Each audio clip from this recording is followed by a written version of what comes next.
अस्सलाम वालेकुम and welcome to जोर का जोड़ world cup 2023 special. Another day, another show and another match is gearing up of world cup 2023. जबरदस्त matches हो रहे हैं, जबरदस्त वेलकम्स हो रहे हैं. कल टीम पाकिस्तान अहमदाबाद पहुंची, एक बहुत वार्म वेलकम हुआ, उस हवाले से डिस्कशन होगी. मगर कल जो मुकाबला हुआ और सिंगल हैंडेडली जिस तरह इंडिया ने जीत हासिल की अफगानिस्तान के अगेंस्ट, उसके हवाले से भी डिस्कशन होगी. एंड आज होना है एक बड़ा मुकाबला, ये मजेदार मुकाबला जहां पे हम एक्सपेक्ट करते हैं कि वो जो लास्ट बॉल फिनिशेस का हम इंतजार कर रहे हैं. दो के पाकिस्तान ने वो आखिरी ओवर वाला किया, एक सिलसिला थोड़ा सा करीब आए थे, मगर वो लास्ट बॉल फिनिश, वो क्रंच मैच, वो टग ऑफ वॉर, वो आज एक्सपेक्टेड है कि साउथ अफ्रीका वर्सेस ऑस्ट्रेलिया के इस मुकाबले में दिखेगी, जो कि लखनऊ में खेला जाएगा. मैच उसके हवाले से होगी आज की डिस्कशन. और टॉस हो चुका है, टॉस ऑस्ट्रेलिया ने जीता है और पहले बॉलिंग का फैसला किया है. सो इन सारी चीजों के बारे में आज हो गई यार डिस्कशन. मैं हूं सवेरा पाशा और मेरे साथ मौजूद है उमर बशीर और हमारे साथ मौजूद हैं स्पार्क स्मार्टफोन. और जिस तरह के बताया कि टॉस हो चुका है, ऑस्ट्रेलिया ने टॉस जीता है, पहले फील्डिंग का फैसला किया है, तो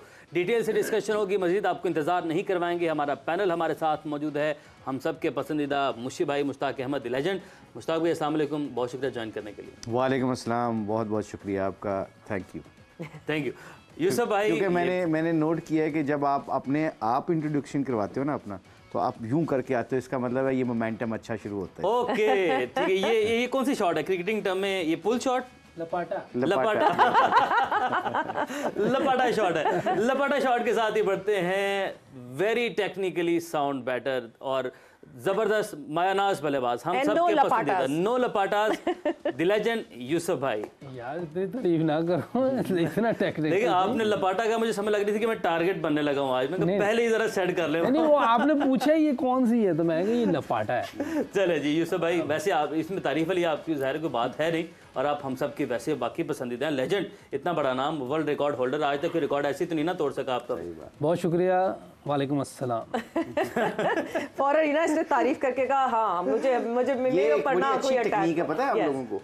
यू नो, इफ यू भाई आपसे सीखी हमने ये बहुत अच्छी टेक्निक है, हम सीख रहे हैं. You know, like when you want to put somebody under pressure, उसकी 2-3 तारीफें कर दो, उसके बाद उससे जो मर्जी मुश्किल क्वेश्चन कर लो, वो 10 दफा सोचेगा यार इसने तो मेरे अच्छे कॉम्प्लीमेंट्स दिए हैं, can I go back hard at him. तो ये सबसे क्वालिटी है. देखिए सही जा रहे हैं स्टूडेंट, सारे राज बता रहे हैं. ये सब कोई बात नहीं, हमारे पास ना बिल्ली ने कभी दरख्त पे चढ़ना नहीं सिखाया उसको, शेर को ये याद रखिएगा. बट यस, जैसे बिल्ली ने कभी शेर को दरख्त पर चढ़ना नहीं सिखाया, वैसे जिस तरह कल इंडिया की परफॉर्मेंस हुई, मेरे ख्याल से जितना भी अफगानिस्तान ने जो है वो पाकिस्तान में रह के अपनी शुरू में नर्चर किया अपनी क्रिकेट को, एंड देन अफगानिस्तान ने अपना होम इंडिया को बनाया, मगर उस तरह की परफॉर्मेंसेस अभी तक नहीं सिखाई जिस तरह कल hard hitting performance team India की तरफ से अफगानिस्तान के अगेंस्ट आई. Rohit Sharma starting off, and once Rohit Sharma शुरू हो जाते हैं तो ये तो हसन अली ने भी स्टेटमेंट दिया हुआ है कि जिस दिन रोहित शर्मा का दिन हो उस दिन सारे बॉलर्स का दिन खराब हो जाता है. बिस्मिल्लाहिर्रहमानिर्रहीम. पहले तो थोड़ा सा क्रेडिट देना चाहिए अफगानिस्तान को. हम बार बार जो कह रहे थे ना कि they can not play 50 over, कल उन्होंने थोड़ी सी एफर्ट की है. उन्होंने छोटी छोटी पार्टनरशिप लगाने की कोशिश की है. I believe, correct me if I am wrong, 165 dot balls खेलने हैं उन्होंने कल. जी बिल्कुल, 300 बॉलों में से 165 बॉल्स उन्होंने कल खेले. और यूसुफ ने डिस्क्राइब भी किया था कि इसलिए वो खेले हैं कि they don't want to lose the wicket and they want to play 50 over. अच्छा, ये माइंडसेट अब उनको समझ आ गई है कि हमने अगर कोई किसी से जीतना है ना, तो हमें 50 ओवर खेलने पड़ेंगे. और एक बंदा जो 60-70 पे, 2 बंदों ने उन्होंने 60-70 किए, वो 2 बंदों में 60-70 करने वाला अगर 100 पे पहुंच गया ना, तो they will get 300. The time they will start getting about 300 runs plus, उनकी बॉलिंग अब इतनी अच्छी होती जा रही है कि they can defend. Obviously Rohit Sharma की आपने 80 की कैप्टन ने, शायद ही ने 80 बहुत अच्छा किया. मतलब आई मीन उनको क्रेडिट देना चाहिए. उनकी थोड़ी सी फील्डिंग में, उनको थोड़े से बॉलर्स को भी, एक जिस तरह राशिद है मेन इस वक्त बॉलर माना जाता है कि 2020 का. अब वो 50 ओवर के उसको भी पता चल गया कि अब मैंने कल देख रहा था वो स्लिप लेके ना बॉलिंग कर रहा था. अब उससे मैं as a being leg spinner देख रहा था, ही अंडरस्टैंड दैट कि if I have to win matches for Afghanistan, I have to get people out in middles. अच्छा, वो मिडल ओवर्स में वो इस विकेट इसलिए नहीं ले रहा क्योंकि उसकी वेरिएशन उसको अभी नहीं सीखी उसने. And he is smart guy. मैं उसको देखता हूँ बड़ी जल्दी अडेप्ट करता है सिचुएशन को. तो आई थिंक वो जरूर करेगा. बाकी जो उनके 2-3 स्पिनर है, नूर हो गया, अब इन्होंने ये कोशिश करनी चाहिए कि इनको पता होना चाहिए कि हमारे 50 ओवर्स के बॉलर कौन से हैं, 2020 के कौन से हैं. तो आई थिंक ये वो तो अच्छी जगह उनको थोड़ी सी इंप्रूवमेंट आई है, उनकी मैनेजमेंट को इसका क्रेडिट देना चाहिए। दूसरी बात आ जाए आप रोहित शर्मा की।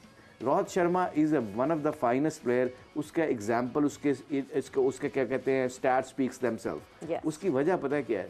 ट्रिपल 200 किए उसने, 264 in 50 overs game.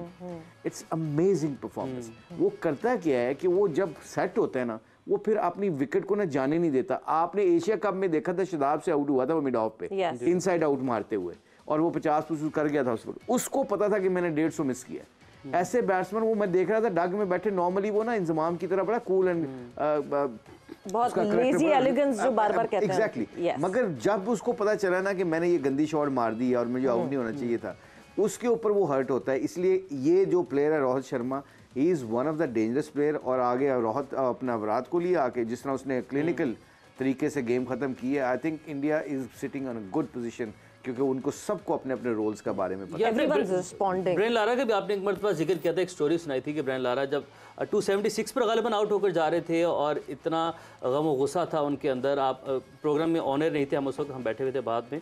आपने एक स्टोरी सुनाई थी कि रन्स की प्यास, जो बड़े खिलाड़ी होते हैं उनके अंदर रन्स की प्यास बड़ी ज़रूरी होती है। यूसुफ भाई, रन्स की प्यास की अगर हम बात करते हैं तो अभी हम स्टोरी अगर सुना दें, अगर आप जी लाजमी स्टोरी, बड़ी दिलचस्प स्टोरी, हम चाहते हैं वो स्टोरी सुनना। तो स्टोरी क्या है कि फिर आप आगे मूव करने लगे थे? नहीं, स्टोरी में मैंने आया था, वो स्टोरी यूसुफ भाई साथ ही थे ना। अच्छा, यूसुफ आप सुनाए। वो नहीं पता क्यों, वो 277 किए यूसुफ उसने।